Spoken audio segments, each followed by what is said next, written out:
Welcome back दोस्तों, स्वागत है आपका हमारे यूट्यूब चैनल में। जैसा कि हमने पहले पढ़ा था क्लास 10 की मैथ के बारे में, जिसमें हमने चैप्टर नंबर 1 और चैप्टर नंबर 2 कंप्लीट कर लिए। आज हम स्टार्ट करने वाले हैं चैप्टर नंबर 3, दो चर वाले रैखिक समीकरण। तो सबसे पहले हम इसके युग्म को समझ लेते हैं कि युग्म क्या होते हैं। तो युग्म होते हैं जोड़ा। उसके बाद हम समझेंगे दो चर वाले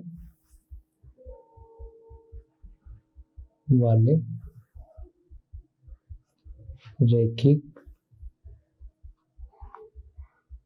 समीकरण। दो चर वाले रैखिक समीकरण होने के लिए क्या क्या चाहिए, तो सबसे पहले हम समझ लेते हैं कि समीकरण होते क्या है। यानी कि LHS इक्वल टू RHS होना जरूरी है। यानी कि LHS इक्वल टू RHS होना चाहिए, जिसमें इक्वल या बराबर का निशान होना जरूरी है। तो सबसे पहले हम समीकरण ले लेते हैं 2x plus 3y minus 4 equal to 0। यहाँ पे LHS पद भी है और RHS पद भी है और बराबर का निशान भी है। ये हो जाएंगे हमारी समीकरण। और यहाँ पे x और y को हम बोलते हैं चर, यानी कि जिसका मान बदलता रहता हो या जिसका मान नियत नहीं हो, अनियत हो, तो उनको बोलते हैं चर। चर का मान कोई भी हो, चर यानी कि ऐसे पद जिनका मान बदलता रहता है उन्हें हम चर कहते हैं। जैसे अभी x का मान 1 भी हो सकता है, 2 भी हो सकते हैं, 3 भी हो सकते हैं और 1000 भी हो सकते हैं। और इसको हम बोलेंगे अचर, यानी कि ऐसे पद जिनका मान सदैव समान रहता है या चेंज नहीं होते, उनको बोलते हैं अचर। इसमें हम देख लेते हैं दो चर वाले रैखिक समीकरण होने के लिए हम कम से कम दो चर होना आवश्यक है। यानी कि कम से कम दो चर होना आवश्यक है। यदि दूसरा समीकरण हम ले लेते हैं 2x प्लस इक्वल टू 5। इसमें चर एक ही है, तो ये दो चर वाले से रैखिक समीकरण नहीं होगा, क्योंकि कम से कम दो चर होना आवश्यक है। उसके साथ ही दो चर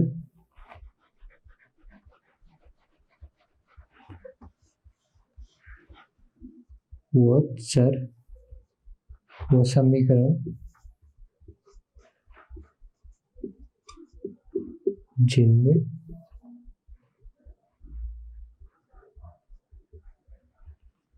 चर की घात अधिकतम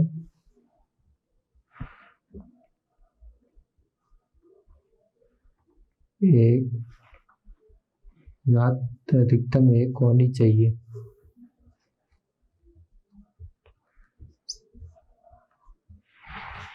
यानी कि दो चर वाले रैखिक समीकरण होने के लिए कम से कम दो चर चाहिए, और वो समीकरण जिनमें चर की घात अधिकतम एक होनी चाहिए। यानी कि इस चर की घात अधिकतम एक होनी चाहिए। यदि चर की घात 2 हो जाएगी तो प्लस 4 इक्वल टू 0। यहाँ पे इस समीकरण की पावर, यानी कि इस समीकरण के चर की पावर 2 है, तो ये हमारा दो रैखिक वाला समीकरण नहीं होगा। यानी कि चर की घात अधिकतम एक होनी चाहिए। और दो चर वाले रैखिक समीकरण का हल कैसा होता है। यानी दो चर वाले रैखिक समीकरण का हल अपरिमित योग से अनेक हल होते हैं। यानी कि दो चर वाले रैखिक समीकरण के अपरिमित रूप से अनेक हल होते हैं। यानी कि हल की सीमा वो अनेक हल होते हैं और इसको दो चर वाले रैखिक समीकरण को हम ग्राफीय रूप में लिखेंगे तो वो एक रेखा के रूप में आएगा, यानी कि रैखिक रेखा के रूप में आएगा। तो इसमें लिखा है कि दो चर वाले रैखिक यानी रेखा वाले समीकरण। तो अगला इसको उदाहरण से समझते हैं, तो उदाहरण लेते हैं।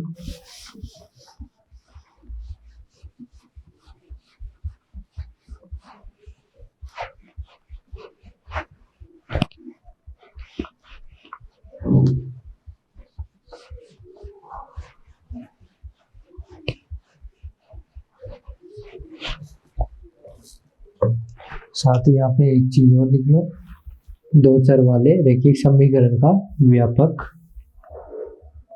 रूप होता है हमारे पास ax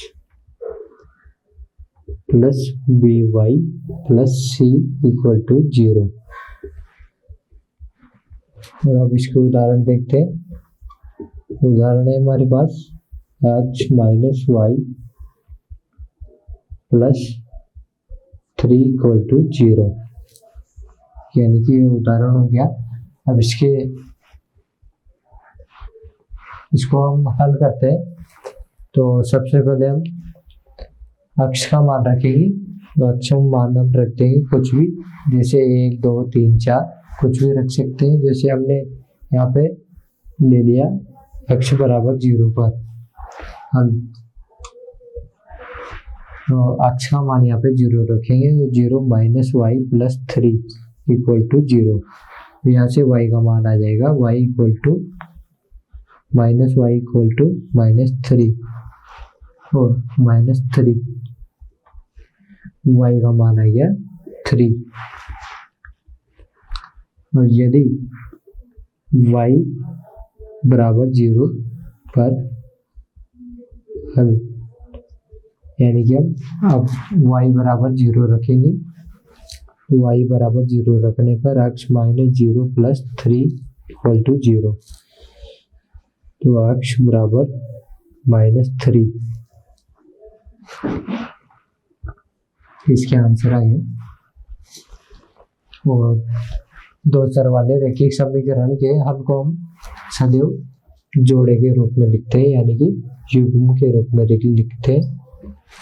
सबसे पहले x, उसके बाद में y, अक्ष कोमा y के रूप में लिखते हैं। तो सबसे पहला हल हमारा आएगा अक्ष बराबर 0 रखने पर y का मान 3, यानी कि अक्ष का 0 और y का 3।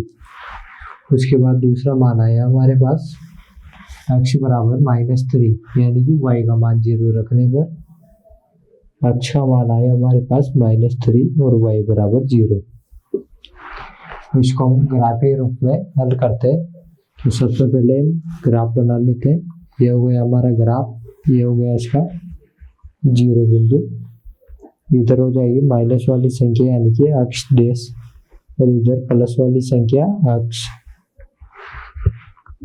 और नीचे हो जाएगी y डैश यानी कि माइनस वाली संख्या और ऊपर प्लस वाली संख्या।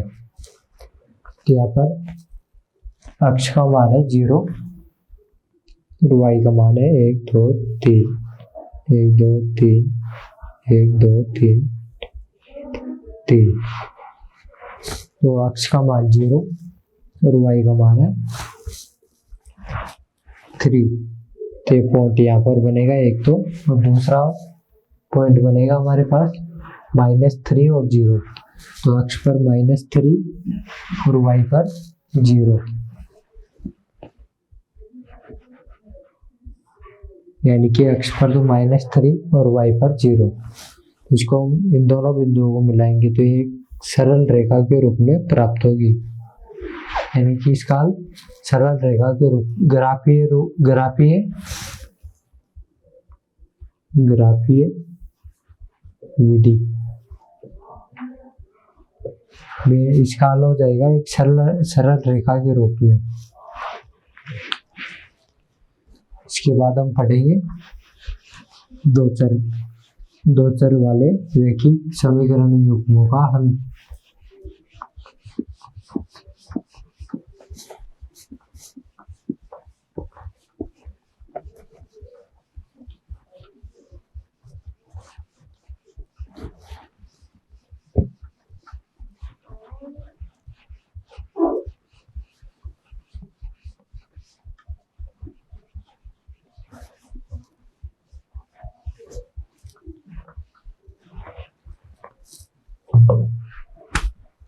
यानी कि दो चर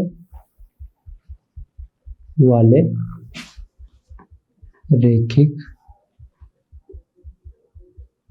समीकरण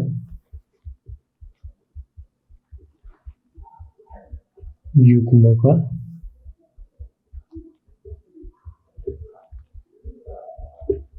हल, यानी दो चर वाले रैखिक समीकरण युग्मों का हल। युग्म का अर्थ होता है जोड़ा। जैसे 3x + 2y + 5 = 0, और दूसरा हम ले लेंगे 2x + 3y + 6 = 0, यानी कि यह हुए जोड़ा युग्म।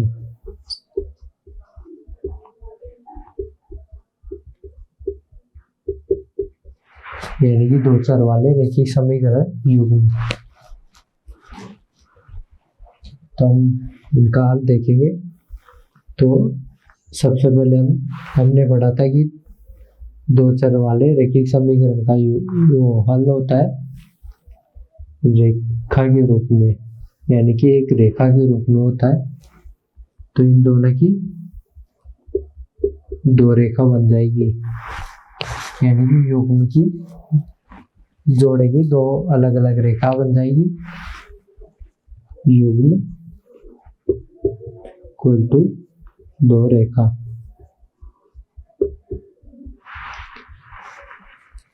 और यदि हम दो अलग अलग तरीके से रेखा खींचते हैं तो उसके अधिकतम जो रूप होते हैं वो कितने होते हैं। जैसे दो अलग तरह की रेखा खींची हमने, एक तो ये एक इस प्रकार से और एक के ऊपर एक, यानी कि दो रेखा को तीन प्रकार से खींच सकते हैं। तीन से ज्यादा प्रकार नहीं हो सकते खींचने के। तो सबसे पहली रेखा हो जाएगी हमारी प्रतिच्छेदी रेखा।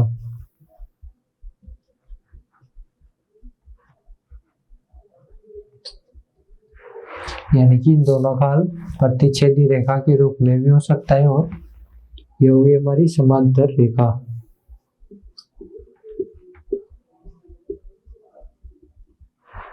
ये हुई हमारी संपाती रेखा।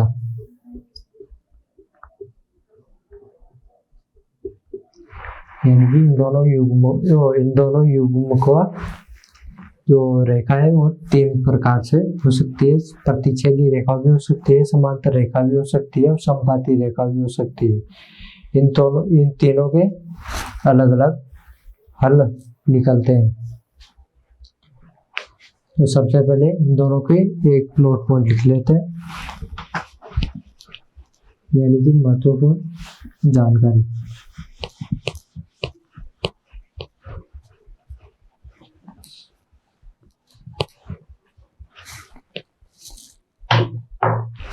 तो सबसे पहले हम लिखेंगे दो चर वाले रैखिक समीकरण युग्मों का युग्म, यानी कि व्यापक रूप a1x + b1y + c1 = 0, फिर a2x + b2y + c2 = 0, यानी कि इसका व्यापक रूप हो गया। जैसे अभी प्रतिच्छेदी रेखा,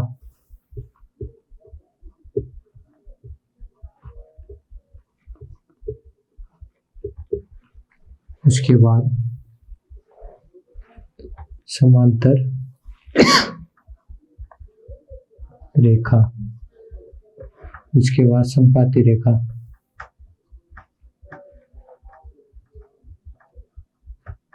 यानी कि इनमें कितने हल निकल सकते हैं, कितने तरीके से। यदि वो प्रतिच्छेदी रेखा होगी तो a1 / a2 = b1 / b2, यानी कि वो उसका a1 / a2 और b1 / b2 समान बराबर हो गए तो ये प्रतिच्छेदी रेखा कहलाएगी। और प्रतिच्छेदी रेखा के हल होते हैं केवल एक, यानी कि प्रतिच्छेदी रेखा का हमेशा केवल एक हल निकलता है। इसी तरीके से समांतर रेखा, A1 upon A2 equal to B1 upon B2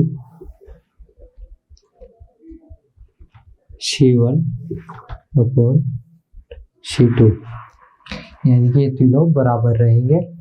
तो समांतर रेखा में कोई हल नहीं निकलेगा।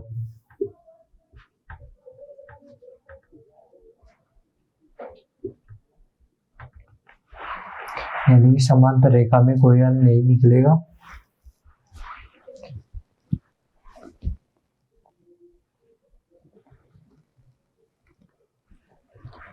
समांतर रेखा में C1 और C2 बराबर नहीं है, इससे कोई हल नहीं निकलेगा। उसके बाद हम देखते हैं समपाती रेखा में A1 upon A2 equal to B1 upon B2 equal to C1 upon C2, यानी कि A1 अपॉन A2 और B1 अपॉन B2 और C1 अपॉन C2 ये गुणांकों का अनुपात है और ये तीनों बराबर होंगे तो समपाती रेखा कहलाएगी। और समपाती रेखा में अनेक हल निकलते हैं।